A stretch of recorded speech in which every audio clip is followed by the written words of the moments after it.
ইয়াকরাবান্না মুসাল্লানা, সে যেন আমাদের মুসলমানদের ঈদগাহে নামাজ পড়তে না আসে। তুই আসবি না, সাবধান, তুই আইবি না বেটা, তোর ঈদের নামাজের দরকার নেই, তুই তেলা, তুই হোতার থাক, উড়িস না। কথা বুঝছেন?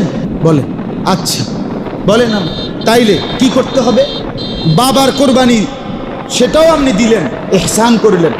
আমার আব্বারে আমি একটা লুঙ্গি কিনে দিছি, এর লাগে আমার আর লুঙ্গি কিনানোর দরকার নেই, ওটা আসে না, লাগতো না লুঙ্গি। তো আমার আব্বারে আমি কোরবানির লেগে টাকা দিছি দেখিয়া আমি আর কোরবানি দিতাম না, এটা কথা হইল? তো আমার আব্বারে যে আমি আগে টাকা দিই, আপনি তো টাকা সবসময়ই দেন, তাহলে এখনকারটা দিলে আপনারটা বাদ যাবে কেন? কথা বুঝছেন কিনা? তাহলে ছেলের কোরবানি দিতে হবে কিনা আলাদা? বলেন আলাদা দিতে। দুই ভাই চাকরি করে, ব্যবসা করে, যেটাই করুক, একসাথে সংসার, দোনোজনে মিললা 15,000 করিয়া 30,000